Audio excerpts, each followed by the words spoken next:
Hello everybody. So they say that there is no time like the present to get actioning on some things. And if you listen to our last episode, you would have heard the fact that we were thinking/wanting to action some shorter sort of snippet podcasts. Well, not necessarily podcasts, more so giving advice on frequently asked questions that we get, and also just topics which I think need to be spoken about, but they're not a long-winded conversation. So this is the start. I'm currently out on a little bit of a walk, getting some fresh air. It is cold, but we're doing it. And I wanted to speak today about something I was speaking with a client. And I think if you are aware of my own personal journey through, health and fitness and my own transformation, you'll know that I've done it all. I've been through it all. I've done the hard work, and I consistently do day in, day out to be in the position that I am in today. But has that come with a level of sacrifice is the question. And this is a question, as I just said, a client said to me, we were having a conversation and she was very honest, but she wasn't applying herself. And it's quite easy not to apply yourself, especially with the festive period and, things get distracted. And, a month had gone by and, very minimal progress had been made, but the expectation was there to see progress. And we came onto the subject of sacrifice. And I personally think that in our industry, we have got two types of people. We've got the people which are like, you need to eat this every single day of your life. You need to train, you need to eat well, and I'm a super lean person. I'm really active and look at me go. And then you've got this sort of other people which are like, do you know what, guys, it's totally fine to be, flexible with things and, allow yourself to, enjoy life as well as achieve goals. And I feel like it's kind of merged the lines, if I'm going to be honest with you, because there is no word of a lie here that if you want to achieve anything in your life, you need to sacrifice somewhere. And if you're looking at your lifestyle overall and you're thinking, I need to make change here, or I'm not happy, or I need to, exercise more, I need to eat better, your current lifestyle clearly is not really fitting your needs, i.e. your health needs, or your mental needs in the sense of what, you're craving. And so when we look to then reach out for professional help, maybe get a coach or, a trainer or a nutritionist or whatever it is, they're going to give you principles to follow and they're going to give you guidelines to follow and you need to follow them. And usually that means having to adapt to the current lifestyle that you are living. And I think this comes back to the point of whether you need to sacrifice. To get into any position of immense benefit and, feeling just on top of the world, you need to sacrifice. If you're sitting there currently and maybe you have a weight loss goal, which is a lot of people's goals at the start of the year, need to lose weight, I don't feel so good about myself, new year, new me, and they go and put their foot on the gas pedal. You need to be prepared that within that process, you might have to say no to social occasions.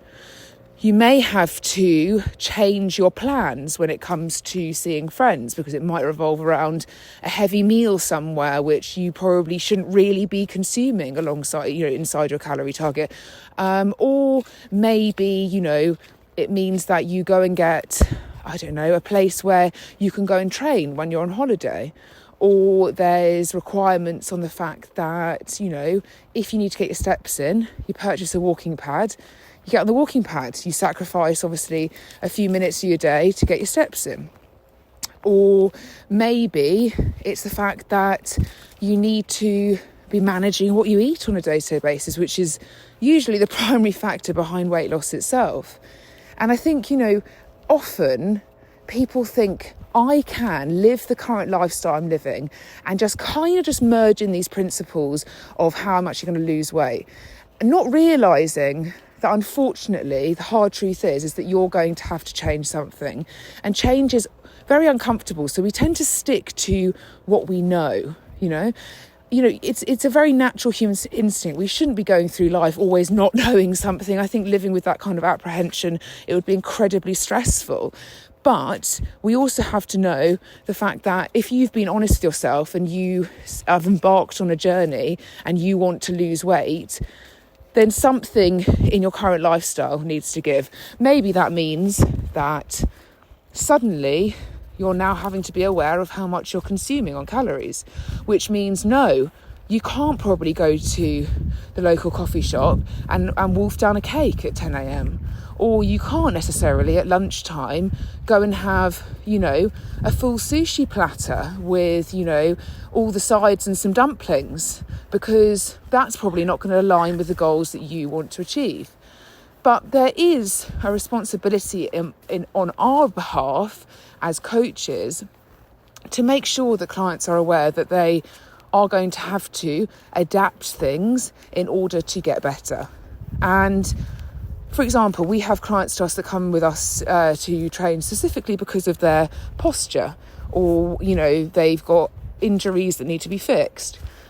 And Mark, who's obviously specialised a lot in that, we look at their training currently, and it might be a 30-minute app-based training, and it's a high intensity, and, they might enjoy some of it, but reality is it's not actually benefiting them.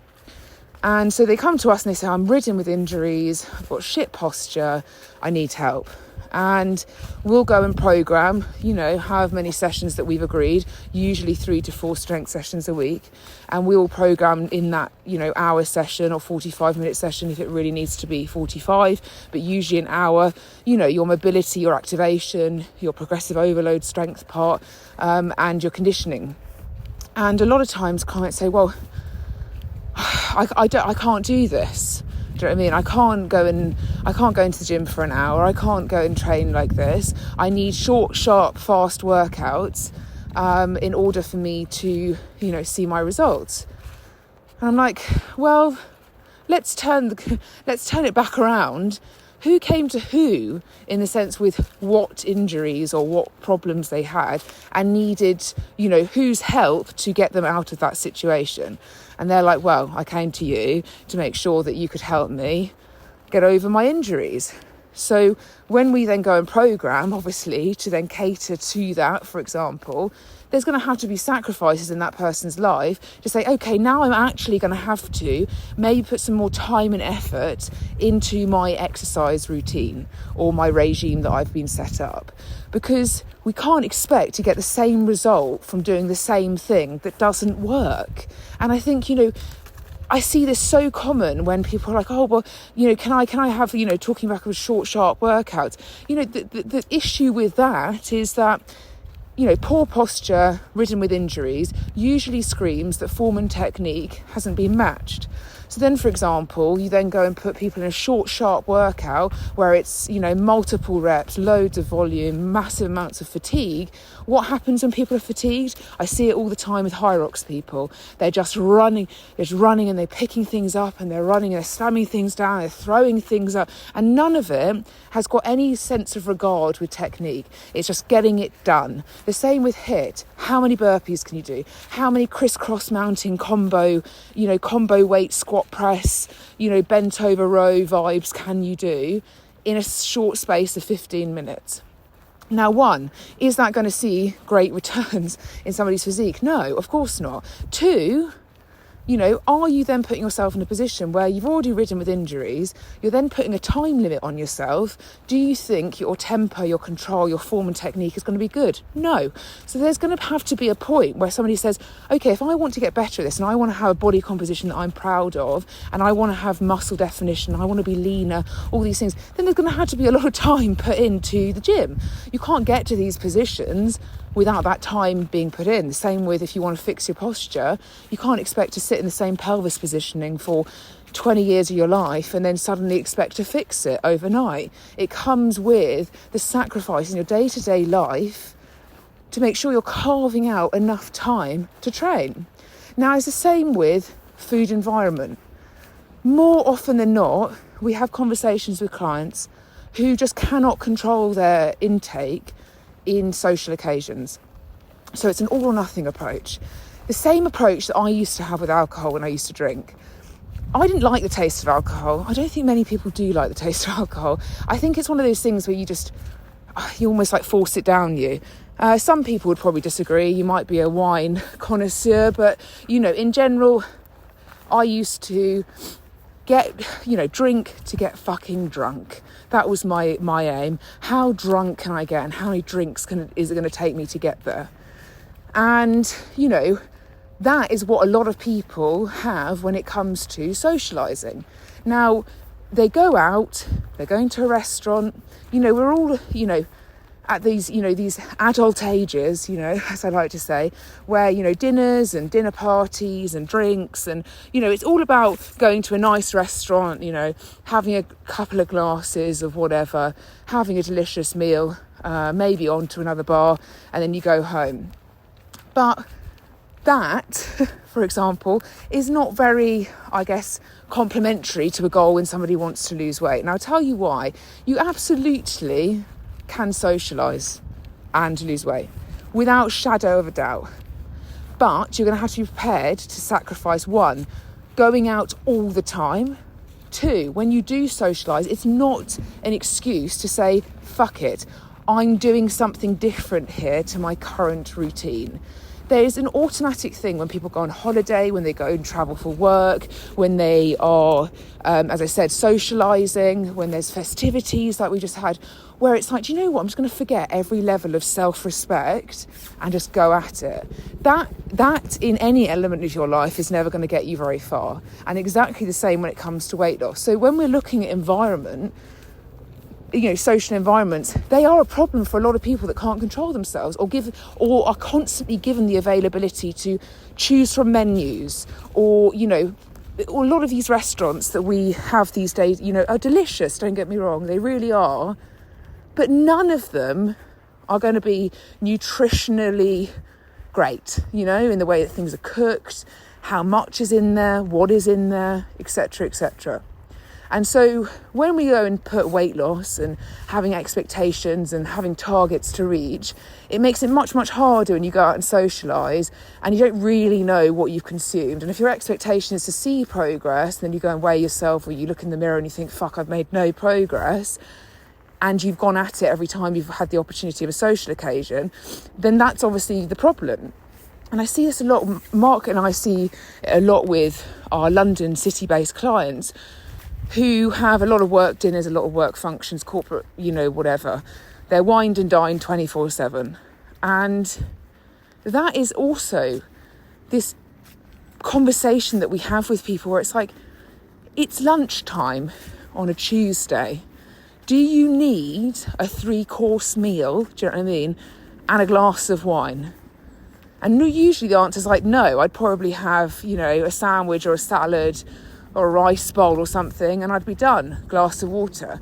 So at what point, when you get put into these social environments, is it then suitable to then just go and forget all elements of self-restraint and also sacrifice?